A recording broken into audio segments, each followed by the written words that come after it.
This is the There Is Another Way podcast from SpencerBruce.com.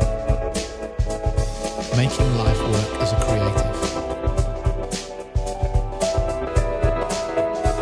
Hi there, boys and girls. Brucey here. I hope you are all doing remarkably well wherever you may be in the world in these extremely strange times. Here we are at episode 80 of There Is Another Way.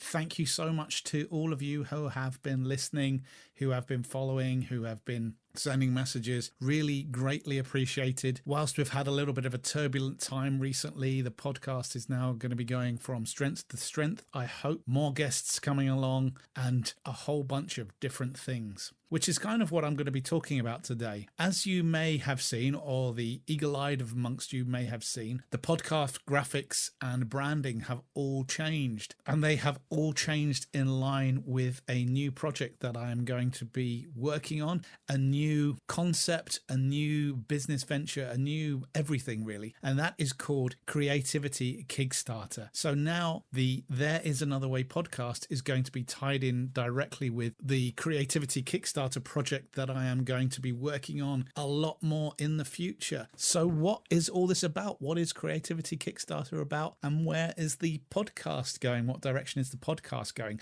Well, of course, nothing is really going to change. It's still going to be me talking to you, but probably some of the things we're going to start talking about will be a little bit different. One of the things I've really been thinking about, and I mentioned in the last podcast, has been the fact that I've kind of diverged off quite a lot into talking about the business side of things and business and blah, blah, blah, when actually what I'm really excited about and what really drives me is the idea of creativity, the concept of creativity, and helping people realize their creative potential. And this is where Creativity Kickstarter is coming into play, is that it will be a website where there will be a whole host of different things. I won't say what they all are at the moment, but things that will hopefully inspire your creativity. If you've got writer's block, if you're stuck on anything, if you want to be creative but think that you're not creative, this is a common problem that I come across when talking to people. They really believe that they're not creative, when I strongly believe that we are all creative. We all have inner creativity. Even if you're sat there using an Excel spreadsheet, if you change something to bold, if you rearrange the column size, you're being creative. You're manipulating something into shape and changing it to an idea that you have. As I said, I feel like the podcast for some time has been straying off and also talking about techniques, when actually what I really want to be talking about is concepts. So in a sense, the how, the techniques are important. And what I mean here is not necessarily creativity techniques. I mean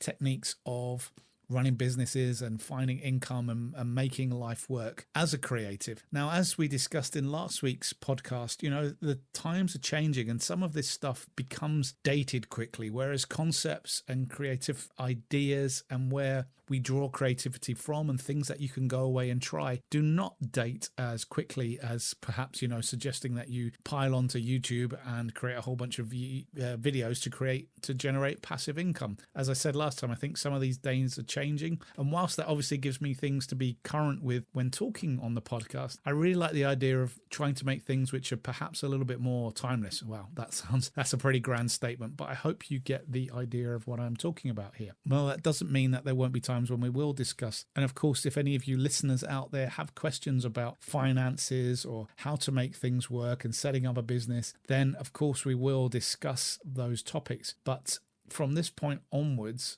we will probably be seeing a shift to this being more about the ideas of creativity. And I think as well that broadens the scope of the podcast. And what I will be doing, therefore, is bringing on more guests, perhaps from quite different creative backgrounds, to discuss, how they got started, the usual things that you guys want to hear, the story behind where they got started, but also how they approach their art, how they approach their skill, how they approach their creativity, because I think that's where the real interest lies, rather than, the kind of clickbaity things of 5 top tips you need to know to get your video onto YouTube. I do feel personally, and again, hopefully this won't discourage any of you from listening, that part of this is a little bit of a pushback by myself against the way that the world has become in terms of the way we interact with the world. I think this is a topic that's going to be discussed a lot on the podcast over the next couple of years, which is a topic which is coming to the forefront in the media at the moment. We're seeing documentaries, we're seeing discussions where people are getting a little bit fed up of social media and a little bit fed up of not knowing what's true, and perhaps even a little bit fed up of all the how-to articles that are out there and the clickbait, and feeling that they want to achieve something but are just caught in a vicious loop. And I feel that I have been part of that myself. And I feel that my creativity, my artistic output has suffered due to the internet. And as I've probably said 50 or 100 times already on this podcast, the internet is one of the best things ever. It really is, particularly as a creative person, as an artist, as a way of getting your work out there into the world. But at the same time, it is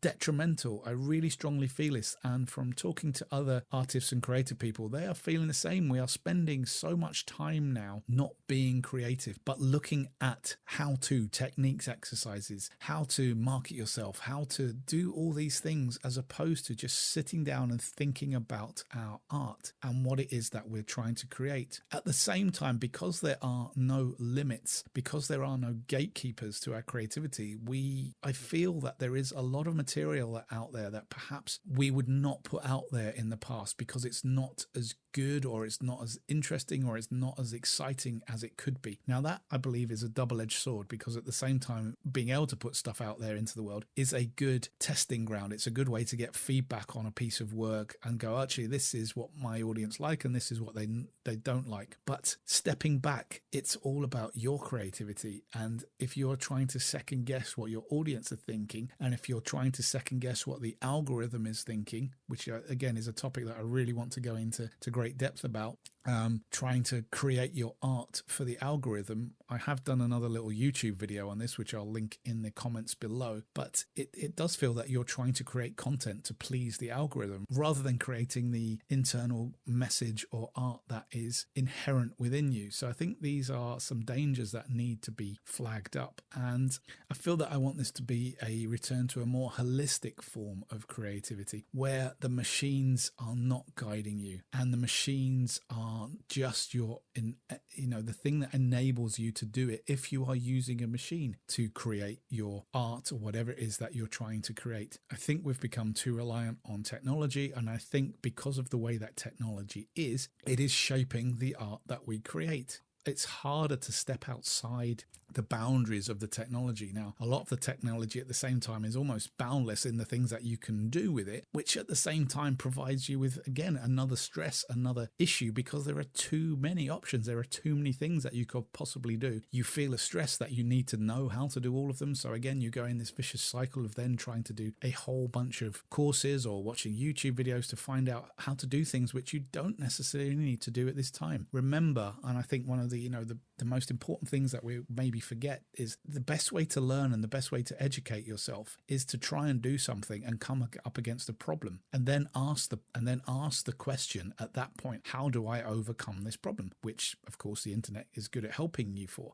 But watching a video on 10 ways to use Photoshop, or the best techniques you need to use to generate a motion graphics piece of work, make you feel inferior because you don't necessarily want to do those things. And also, 9 of those techniques may be things which aren't your own style. They aren't your style, but then you think you need to learn them, and it forces you into a style and it breaks your art. So as I said, this is an idea with Creativity Kickstarter of trying to step sideways and look at creativity without machines. There's going to be a whole bunch of concepts and things to try out, which hopefully are the big picture things, which are big blue sky thinking things to try rather than techniques to use on a computer. Alongside that as well, I think some of us may have lost our way because we've stopped thinking about the message that we want to put out.